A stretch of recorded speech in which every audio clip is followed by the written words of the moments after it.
ये हड़प्पा कालीन मोहरें हैं जिनको हम अंग्रेजी में सील बोलते हैं। एक तरह से हड़प्पा के लोग इनका उपयोग व्यापार करने के लिए करते थे। लगभग पूरी दुनिया के पुराविद इस बात से सहमत हैं कि इनका उपयोग केवल और केवल व्यापार करने के लिए ही होता था। इनके ऊपर विभिन्न जानवरों के चित्र बनाए गए।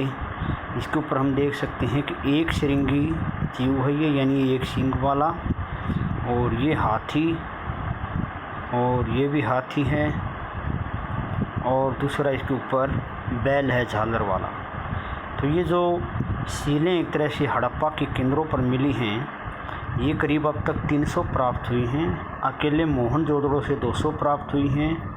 और विभिन्न जो सीलें हैं एक तरह से वो कहीं लोथल, कालीबंगा, राखीगढ़ी या फिर हड़प्पा नामक स्थल से प्राप्त हुई हैं। ये जो सीलें हैं इनके ऊपर कहीं शेर, मछली, इस प्रकार के जानवर भी मिले। इनके ऊपर जो यह लिपि हमें दिखाई देती है, यह एक तरह से चित्रमयी लिपि है। देखिए चित्र, सभी पुराविद इस बात को मानते हैं कि ये चित्र होते थे और चित्रमयी लिपि है। कुछ लोग बोलते हैं कि यह एक तरह से यानी राइट हैंड से लेफ़्ट हैंड की तरफ लिखी जाती थी। कुछ लोग मानते हैं कि नहीं, यह लेफ़्ट हैंड से राइट हैंड की तरफ ऐसे लिखी जाती थी। कहना मुश्किल है। दूसरा हम देख सकते हैं कि ये भी एक तरह से इसके ऊपर कि ये चित्रमयी लिपि है, ये हमें दिखाई दे रही है।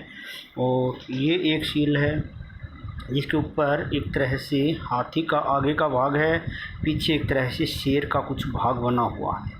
इसके ऊपर भी एक तरह से चित्रमयी लिपि है, इसको पढ़ा नहीं जा सका है इन संकेतों का अर्थ क्या होता ना। और ये हाथी देख सकते हैं, इसकी लिपि को भी हम देख सकते हैं।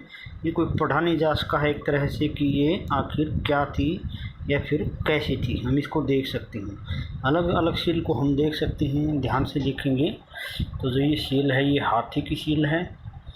इसके ऊपर जो लिपि हमें दिखाई दे रही है वो एक तरह से चित्रमयी लिपि। जैसे अभी मैंने बताया आपको कि कुछ विद्वान मानते हैं कि इसको एक तरह से राइट हैंड इस तरफ से लेकर के इस तरफ लिखा जाता था, लेकिन कुछ विद्वान मानते कि नहीं, इसको लेफ़्ट हैंड से राइट हैंड या ऐसे लिखते हुए आते थे।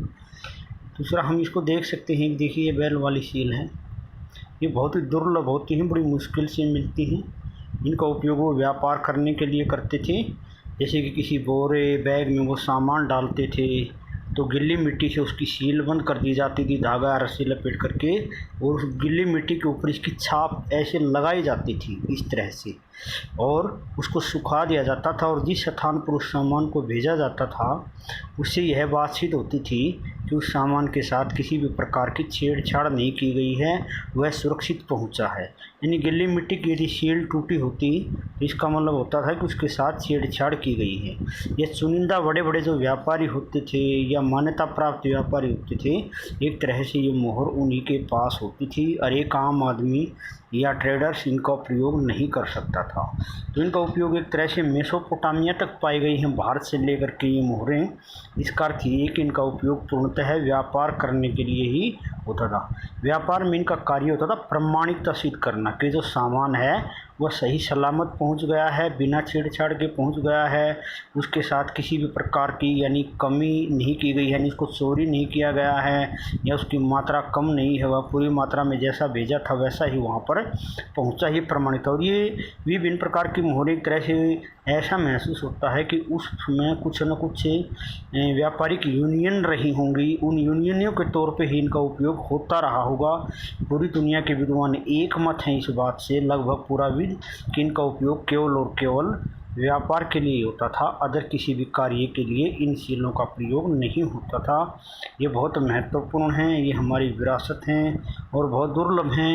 ये लगभग मैंने अभी बताया कि 300 के करीब प्राप्त हुई हैं पूरे भारत में, और 300 में भी एक तरह से जो मोहनजोदड़ो है वहाँ अकेले 200 प्राप्त हुई हैं। पाकिस्तान में है मोहनजोदड़ो, बाकी राखीगढ़ी है, लोथल है, कालीबंगा है, धोलावीरा है, अनेक भागों में भी ये प्राप्त हुई हैं।